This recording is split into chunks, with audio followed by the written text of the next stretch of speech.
Hey y'all, welcome to Cajun Horror Talk. Today we're talking about Silence of the Lambs, a 1991 classic. Y'all grab a cup of coffee or a beer. Let's talk horror.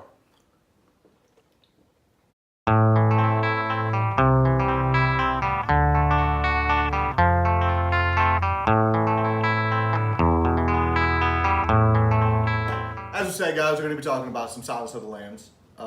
It's 91 classic. If you haven't seen it already, you definitely need to stop watching this, go watch this movie first, and then come back and watch this. We're not going to be going through an entire story arc of everything that happens in the movie. We're just going to be touching on some of our favorite points of the movie and some interesting facts, different tidbits and things that we enjoyed about the movie.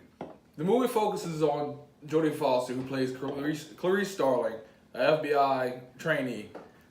She's tasked by her boss, Jack Crawford, to go speak to Hannibal Lecter, who was a serial killer who was captured. They're trying to find Buffalo Bill, who's a current serial killer, and try to get information from him on how to capture Buffalo Bill. I have to tell you guys, I didn't watch this movie. I watched it growing up several times, but I didn't realize how much I enjoyed it until watching it to make this video. My wife picked on me, in fact, while I watched it, because when the scene comes up where she's walking down the tunnel and knowing that he's going to be there, I couldn't help but smile. I literally smiled the entire time because I knew it was coming. And Anthony Hopkins' portrayal of Lecter is absolutely chilling in this movie. It is amazing. I love it. Oh yeah, he did such an amazing job with that role. You can't even picture him in any other movie not being Hannibal Lecter. Anytime you see this guy, from once she's walking down that corridor and you originally meet Dr. Hannibal Lecter, that pretty much set Anthony Hopkins as that character for his life. Like, that's it. He's Dr. Hannibal Lecter. No matter what you see him in, what he does, he could be in a Prozac commercial tomorrow. You can say, hey, why is Hannibal Lecter taking Prozac? Like, it's him now. That's his role. He totally defined the role of Hannibal Lecter. Yeah, and not the first person to play Hannibal Lecter either. Brian Cox actually played Hannibal Lecter first in a movie called Manhunter that I had no clue about until I started doing research for this movie. Yeah. Neither of us knew about this movie. I didn't either. Never seen it. Didn't have any idea. I always assumed Anthony Hopkins was always Hannibal Lecter, but apparently no, he was not the first person to actually portray this person in a movie. And I don't, was that actually was Manhunter a book before? Like, no, it was based on Red Dragon, the prequel to Silence of the Lambs book. Red Dragon was the first book, then Silence of the Lambs. Yeah. And Manhunter was based on Red Dragon. Okay. All right. So essentially, when you're looking at it like the Red Dragon movie that was done as a prequel after Hannibal was made, after the movie Hannibal was made, that was actually essentially a remake of Manhunter? Basically, yes. Okay. Well, that's good. Well, that would be an actual really interesting, if we would have watched it, which we did not, but that would have been a great... hey, it's on my to-do list. It's definitely on my to-do list at all, but that would be a great comparison to see two people in essentially the same movie play the same character and to see how differently that's actually done. And it's Brian Cox. Man, Brian Cox is an amazing actor also. I love Brian Cox. He is, but when you see him, you don't think Hannibal Lecter. That's not what you think. When you see Anthony Hopkins, you immediately relate him to Hannibal Lecter. I have to say it's the first time I've ever said the words "I love" and "Cox" in the same sentence. I love Brian Cox. You love Brian Cox? Yeah. I'm sure that's the first time. But as I said about Anthony Hopkins, no one could picture anyone else in that role. But he was actually not Jonathan Demme's first choice to play Hannibal Lecter in Silence of the Lambs. The director's first choice was actually Robert Duvall. Gene Hackman bought the script originally, the rights to the script, and he was going to play Lecter. Then he sold the rights, and then that's when Demme came on as director. Demme wanted Robert Duvall, but Robert Duvall turned it down. Gene Hackman turned the role down because he had just done Burning Mississippi, which was a very controversial movie, and his daughter did not want him in another controversial movie. Also, Jodie Foster was not the first person chosen to play Clarice Starling. Michelle Pfeiffer was Demme's first choice because they were just done the movie Married to the Mob, and he loved working with Pfeiffer, but Pfeiffer didn't want to do it because she claimed that it was too violent. And could you imagine if all those things hadn't worked out the way that they had and the original choices would have actually pulled through, how different the landscape of this entire series was? I mean, this is a cult classic right now. Yeah. Could you imagine how different? I'm not saying it wouldn't have been as good of a movie because they're all amazing actors. You can't fault them in anything as far as acting. But typecasting in that certain role, could you imagine how different the landscape would be had those actors actually? But like if Anthony Hopkins wasn't Hannibal Lecter, Yeah, exactly. and if Michelle Pfeiffer, instead of thinking of her as the teacher from Dangerous Minds or Catwoman, all of a sudden she's an FBI agent and she's running up the hill talking to Mr. Duval about eating people. It just paints a totally different picture. I don't see Robert Duvall being as menacing as Anthony Hopkins was. I can't see it. I think the casting worked out for the absolute best way it possibly could to make this movie as popular. And if you remember, it wasn't that popular from Jump Street when it first came out. It wasn't as big of a hit as what it came to be later on in the years. This was actually the first movie to be filmed in Quantico, Virginia, at the training headquarters of the FBI. The FBI wanted them to film there because the role of Clarice Starling was a woman, obviously. They felt that this would be great publicity and help recruiting for female agents, because at the time they were trying to get more females to join the FBI. And as I said, they thought it would be great publicity and great recruiting strategy to get people in. And also, I mean, when Jodie Foster did that, she wanted to make sure that the FBI was painted in the proper light. She didn't want to put a negative image on this character who's portraying an FBI agent. She wanted to make sure that she did everything as best as she could, as closely as she could, to the way the FBI would actually work and how they would operate. From the way she's standing and talking, she tried to mirror that as best she could. So she went through a lot of stuff in preparation for this role. She actually was assigned an FBI agent as an instructor, kind of, to walk her through the life of a female FBI agent. And the scene of her walking out of the hospital and crying in her car, that was something that the FBI agent told her. When you have a moment alone, sometimes it gets too much and you just have to scream and cry and hit stuff. And that's how you get the stress out. That's how you get the stress out. Well, I mean, you gotta imagine a lot of things that the FBI would obviously go through, and they have to maintain that poker face when they're actually in the scene, especially, talking to serial killers and people who have done just dreadfully horrible things. I imagine that would take a big emotional impact, so you have to keep that poker face in front of them. That makes sense, and now that you say that, as you see her walking out of that hospital in the film and she kind of just breaks down in the car, it was kind of like that moment of vulnerability. And I don't think that was taken out of context as far as anything that, I didn't think that put a bad light on the FBI. Nah, I think that was a very genuine, real moment, and she played it very well. Oh, absolutely. Also, most people don't realize the novel itself was actually based on true events.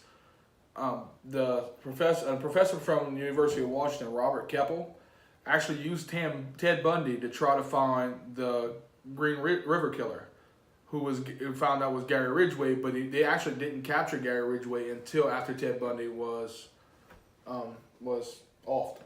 Really? Prison. Yeah. It was kind of like use a killer to catch a killer, which I mean is very compelling stuff when you look at it, and it's amazingly done in this movie.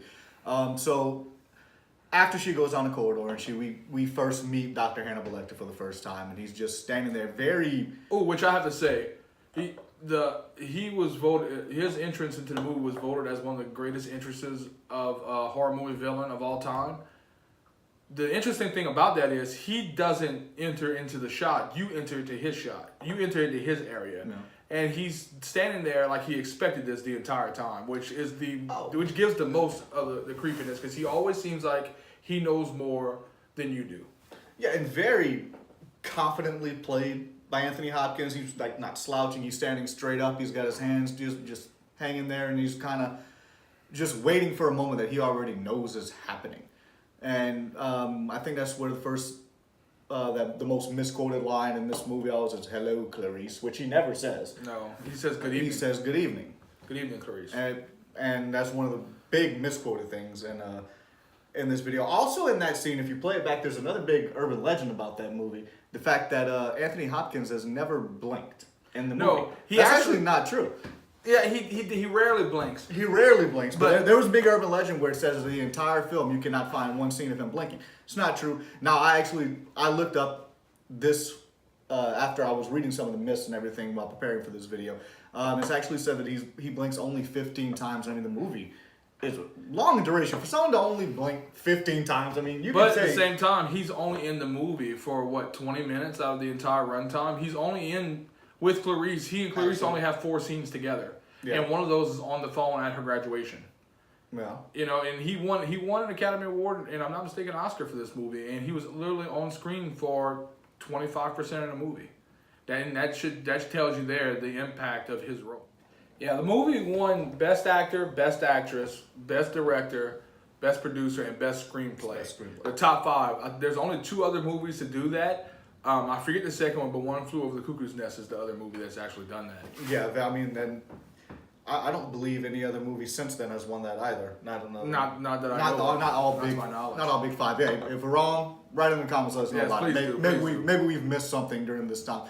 But I mean, to win all 5 of those Oscars is absolutely almost unheard of. I mean, to the point where there's only 2 other movies that have actually done it. I mean, obviously Anthony Hopkins delivered an amazing performance in this role. I mean, it pretty much it fortified him in a horror movie legendary status, to where, you know, everybody equates Hannibal Lecter with one of the biggest horror movie icons that you can think of.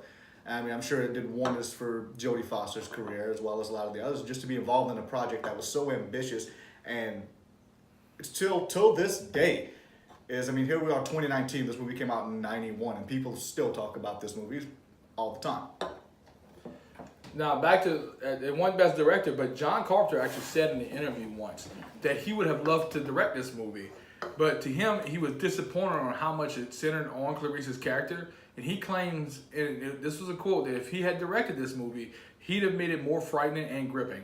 Which, I'll be honest, as much as I love this movie, I would have liked to see John Carpenter direct this. It could have been a lot scarier, a lot darker, because this is not really, let's get back to what this movie is classified as. This movie, at its core, is a thriller. Mm-hmm. People argue all the time what horror is, what horror isn't. That's subjective for everyone. What's scary for me is not always scary for Ross. What's scary for Ross may not be scary to you guys.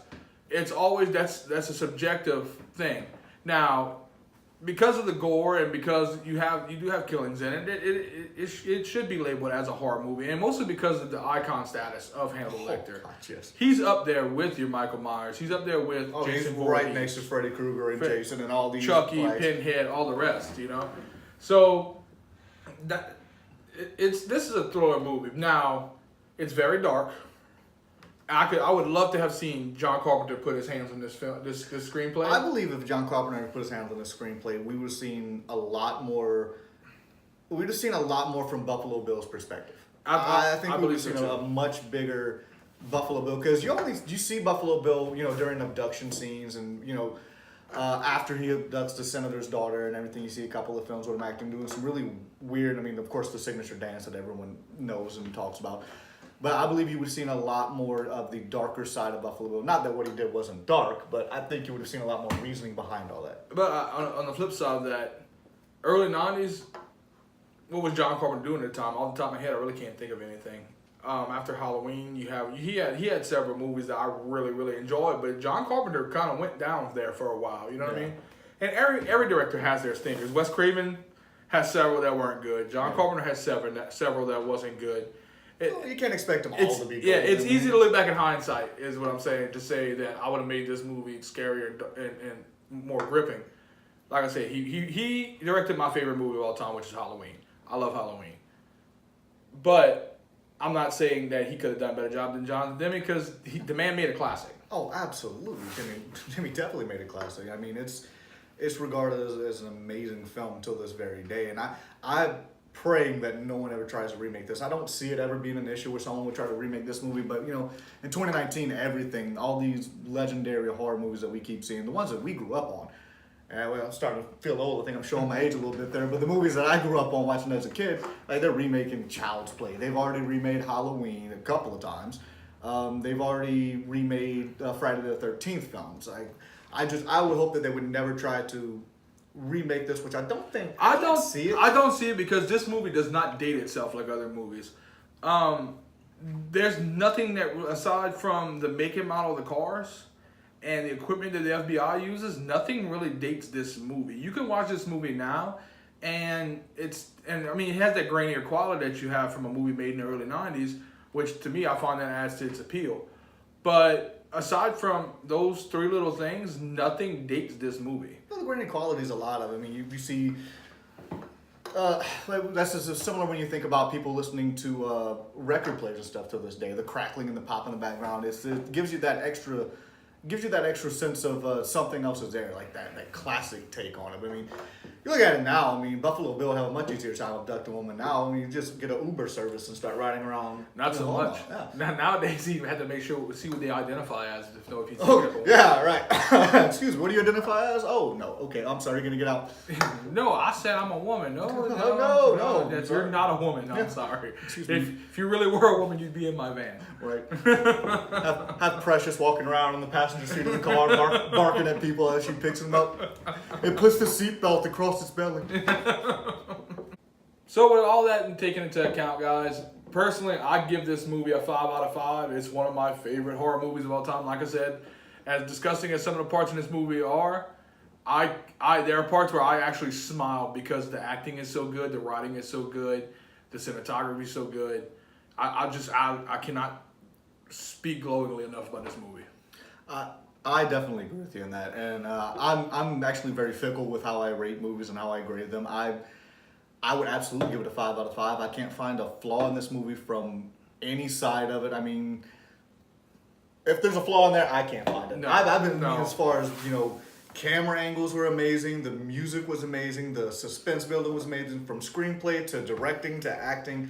I can't find anything And look, that I guys, can actually say should have been done differently. If you guys see a major flaw in the movie, feel free to comment below. Let us know. Oh, Look, yeah, we'll do a follow-up video. even if you want to just do nitpicky stuff, that's cool. Hey, interact with us. Let us know what you think. We let you know what we think. Yeah. Maybe you didn't like Clarice Starling's hair in the second video. Exactly. Was the semen falling from her hair not real enough? Oh. What are we doing? How did we miss that? We didn't talk about the semen. Yeah, we didn't talk about the semen. There's a reason we didn't talk about the semen. Oh, that's because he loves cocks. We'll save that for Get Out. Absolutely. Oh no, Don't Breathe. It was Don't Breathe with the turkey baster. Oh God, yeah. I that's it. That's it for Don't Breathe. Oh my God. All right. So guys, hit us up on Facebook, find us on Twitter, and please like, share below. Subscribe if you're interested, guys. Hit the bell so you know when we got a new video coming out, and we'll see y'all next time.